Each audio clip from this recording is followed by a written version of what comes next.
Hello everyone, welcome to our channel. तो आज हम एक नया चैप्टर शुरू करने वाले हैं जो कि है क्लास 12th का chapter number 6, molecular basis of inheritance. तो सबसे पहले हम जान लेते हैं इस चैप्टर में हमें क्या क्या पढ़ना है।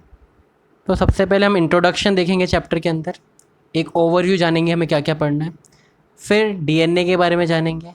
उसके बाद देखेंगे कि आखिरकार ये डीएनए जो सर्च हुआ एज अ जेनेटिक मटेरियल, ये कैसे सर्च हुआ। उसके बाद हम देखेंगे आरएनए वर्ल्ड, कि डीएनए से पहले आरएनए की जो दुनिया थी वो कैसी थी। उसके बाद हम देखेंगे डीएनए से आरएनए कैसे बनता है, जिस प्रोसेस को क्या बोलते हैं, ट्रांसक्रिप्शन बोलते हैं। फिर हम जेनेटिक कोड के बारे में देखेंगे, जिस कोड के थ्रू बेसिकली प्रोटीन कोड होते हैं। फिर हम देखेंगे ट्रांसलेशन के बारे में, ट्रांसलेशन क्या होता है, जिस प्रोसेस के थ्रू आरएनए से प्रोटीन बनते हैं। उसके बाद हम देखेंगे जीन एक्सप्रेशन को, और लास्ट में हम देखेंगे डीएनए फिंगरप्रिंटिंग। तो आइए अब शुरू करते हैं इंट्रोडक्शन से। तो देखो, इंट्रोडक्शन में सबसे पहले हम देखेंगे कि डीएनए जो होता है ज़्यादातर ऑर्गेनिज्म में जेनेटिक मटेरियल होता है, लेकिन कुछ एक्सेप्शन है, जैसे कि रेट्रोवायरस। रेट्रोवायरस के क्या अंदर क्या होता है, RNA as a genetic material होता है। और अगर देखें तो प्रियॉन्स, तो देखो प्रियॉन्स क्या होते हैं, ये प्रोटीन के एंटिटीज़ होते हैं, इनके अंदर कोई भी जेनेटिक मटेरियल नहीं होता। मतलब एक्सेप्शन क्या हो गए, कुछ वायरसेस और प्रियॉन्स। आगे अगर हम देखें तो हमें देखना है न्यूक्लियोलस क्या होता है। तो देखो देखो न्यूक्लियोलस क्या होता है, एक स्पेरिकल बॉडी होती है जो सेंटर ऑफ न्यूक्लियस के अंदर प्रेजेंट होती है। अगली बात क्या होता है कि न्यूक्लियोलस के अंदर क्या होता है, क्रोमैटिन फाइबर्स होते हैं, जो कि जब सेल डिवीज़न होने वाला होता है तो रॉड शेप्ड हो जाते हैं और क्या कहलाते हैं, क्रोमोसोम कहलाते हैं। और ये जो क्रोमोसोम होते हैं ये जीन को कंटेन करते हैं, मतलब इन्हीं के ऊपर जीन होता है। आप सभी ने इसको प्रूव करने के लिए एक थ्योरी भी पढ़ी होगी पिछले चैप्टर में, क्रोमोसोमल थ्योरी ऑफ इनहेरिटेंस, जिसके अंदर दिखाया गया है कि कैसे सेग्रीगेशन ऑफ जीन्स होता है और उसी के साथ क्रोमोसोम का भी सेग्रीगेशन होता था। अब एक और चीज़ ध्यान रखने वाली ये है कि हर एक क्रोमोसोम के ऊपर लगभग 1000 जीन्स होते हैं। मतलब ये कम और ज़्यादा भी हो सकता है, किसी किसी में बहुत ज़्यादा भी हो सकते हैं, किसी किसी में बहुत कम भी हो सकते हैं। तो एवरेज कितना होता है, 1000 जीन्स एवरेज अराउंड होते हैं हर एक क्रोमोसोम के ऊपर। अगर आप देखोगे, मान लो ये क्रोमोसोम है तो ये जो लाइनिंग बनी हुई सब क्या है, जीन्स हैं। आगे अगर हम देखें कि दो क्वेश्चंस के आंसर हम ढूंढते हैं कि ये जो डीएनए होता है वो कैसे हमारे ट्रेट को गवर्न करता है। मतलब कैसे डीएनए की वजह से जो कैरेक्टर्स आते हैं पेरेंट्स के थ्रू हमारे अंदर, वो कैसे गवर्न होते हैं। तो देखो, डीएनए एक प्रिंसिपल फॉलो करता है जिसे हम सेंट्रल डॉर्मा बोलते हैं, जिसके अंदर डीएनए से आरएनए बनता है और आरएनए से क्या बनता है, प्रोटीन बनता है। ठीक है। अब ये जो बेसिकली ट्रेट कंट्रोल करने का तरीका है, वो डीएनए क्या करता है, प्रोटीन बना के इन ट्रेट्स को कंट्रोल करता है। जितनी भी आपकी बॉडी के अंदर कोई भी टाइप ऑफ रिएक्शन हुई, कोई एंजाइम होगा, कोई हार्मोन होगा, हर चीज़ किससे बनी होती है, प्रोटीन से।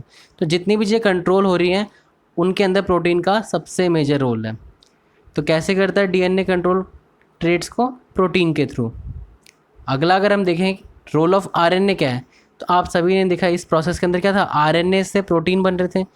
तो बेसिकली क्या है, प्रोटीन फॉर्मेशन काम होता है आरएनए का।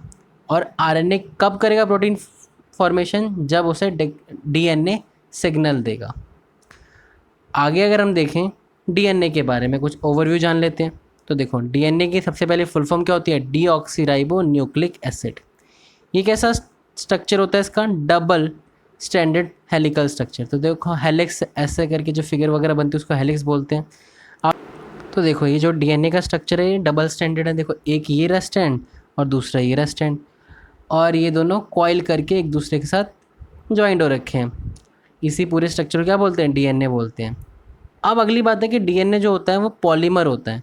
तो पॉलीमर होता है तो इसका कुछ मोनोमर भी होना चाहिए। तो मोनोमर क्या होता है, डीऑक्सीराइबो न्यूक्लियोटाइड इसका मोनोमर होता है।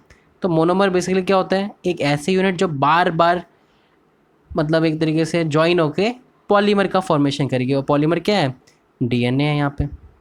तो देखो बेसिकली अगर आप लाइनिंग को, ये जो लाइंस वगैरह जा रही हैं, इसके छोटे से पार्ट को क्या कंसिडर कर सकते हो, इस पूरे डीएनए के पार्ट को न्यूक्लियोटाइड कंसिडर कर सकते हो। इसी की रिपीटेशन की वजह से क्या बना है, पूरा का पूरा डीएनए का स्ट्रक्चर बन पाया है।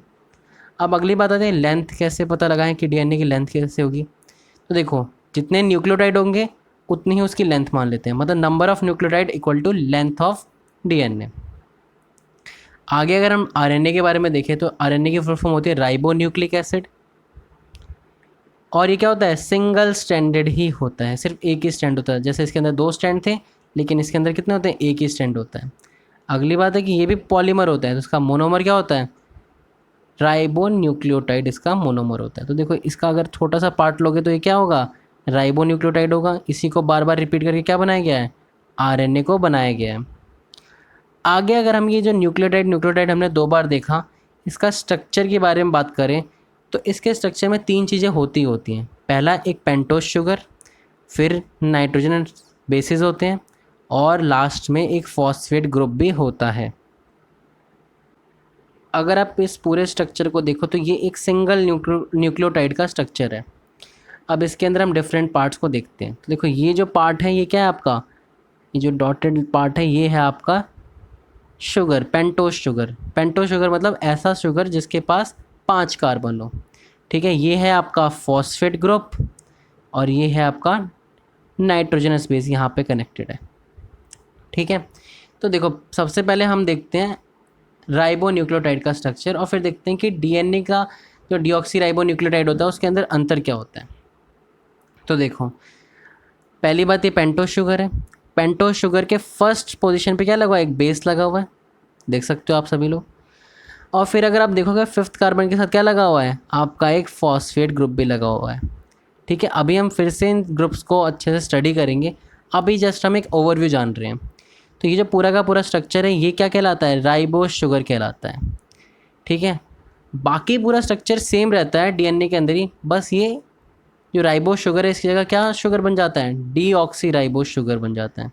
अगर आप दोनों के दोनों शुगर्स को देखोगे तो आप देखोगे कि देखो ये रहा 1st कार्बन, ये रहा 2nd कार्बन, ये रहा 3rd कार्बन, ये रहा 4th, और ये रहा 5th, ठीक है।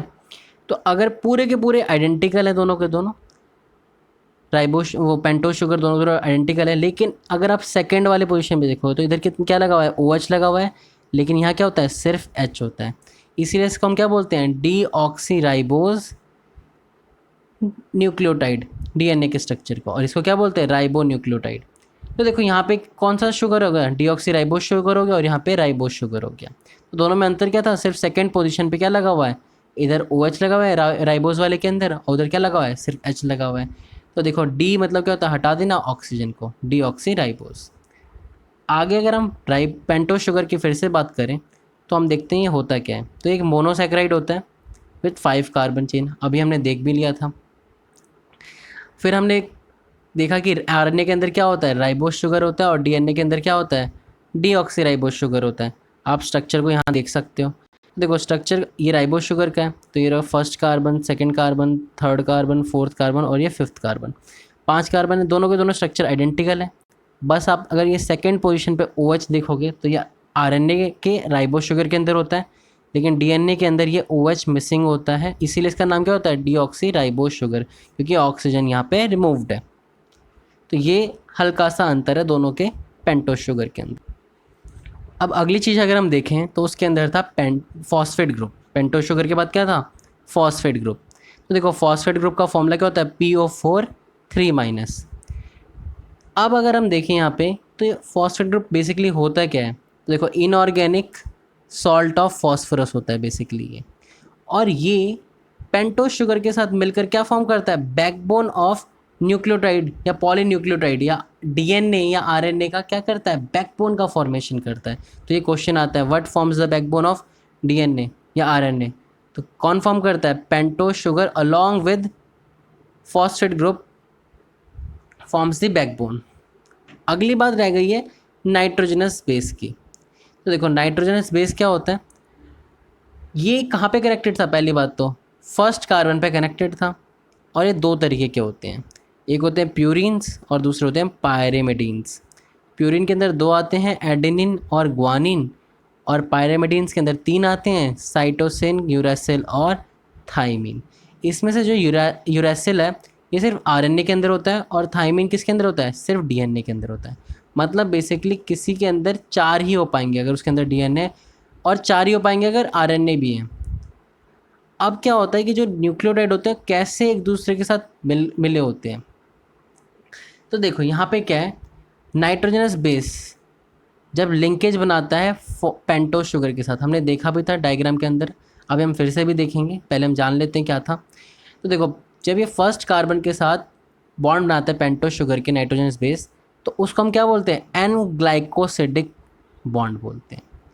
ठीक है, अभी हम जब इसका पूरा का पूरा स्ट्रक्चर देखेंगे तो आप बिल्कुल सही समझ पाओगे वहाँ पे कैसे बनाया गया है। तो अगर मैं नाइट्रोजनस बेस और पेंटोज शुगर ज्वाइन कर दूं, तो इन दोनों के ज्वाइन करने के बाद जो स्ट्रक्चर फॉर्म होता है उसको हम क्या बोलते हैं, न्यूक्लियोसाइड बोलते हैं। ठीक है, तीनों मिल जाएंगे, फॉस्फेट ग्रुप मिल जाएगा आपका, पेंटोज शुगर मिल जाएगा और नाइट्रोजनस बेस मिल जाएगा, तो क्या बनता था, न्यूक्लियोटाइड बनता था। लेकिन अगर यही दोनों जोड़े हुए हैं, नाइट्रोजनस बेस और पेंटोज शुगर, तो क्या बनेगा, न्यूक्लियोसाइड। या आप ऐसे भी कह सकते हो कि nucleoside plus phosphate group makes nucleotide. अब देखो एक और बार हम स्ट्रक्चर को अच्छे से जानते हैं, पेंटोज शुगर कहाँ होता है, कहाँ पे आपका नाइट्रोजनस बेस कनेक्टेड होता है और कहाँ पे आपका फॉस्फेट ग्रुप लगा होता है। तो देखो ये रहा आपका पेंटोज शुगर, ठीक है, ये रहा आपका नाइट्रोजनस बेस और ये रहा आपका फॉस्फेट ग्रुप। तो देखो यहाँ दिख रहा है आपको PO4 3-, ठीक है, और यहाँ पे अगर आप देखो ये आपका पूरा नाइट्रोजनस बेस है और बीच में जो रह गया वो क्या आपका पूरा का पूरा पेंटोज शुगर है। तो अगर आप फर्स्ट पोजीशन पे देखो तो यहाँ OH था और यहाँ इसके नाइट्रोजन बेस के H होता है, दोनों के दोनों बॉन्ड बनाते हैं और वाटर का रिमूवल होता है। ठीक है, हाइड्रोलिसिस के थ्रू बॉन्ड फॉर्म होता है और ये क्या होता है, नाइट्रोजन बेस इसके फर्स्ट पोजीशन पे आके जुड़ जाता है। ठीक है, जैसा कि हमने प्रीवियस फिगर में देखा था।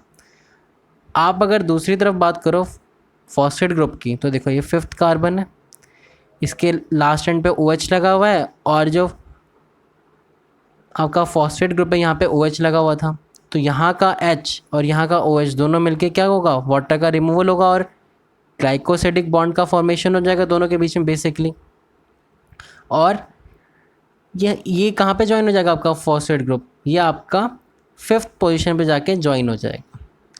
ठीक है, अब देखो फॉस्फेट ग्रुप कहाँ पे ज्वाइन हो रहा है, 5' एंड पे। तो ये जो बॉन्ड होता है इसको हम क्या बोलते हैं, फॉस्फोएस्टर बॉन्ड बोलते हैं।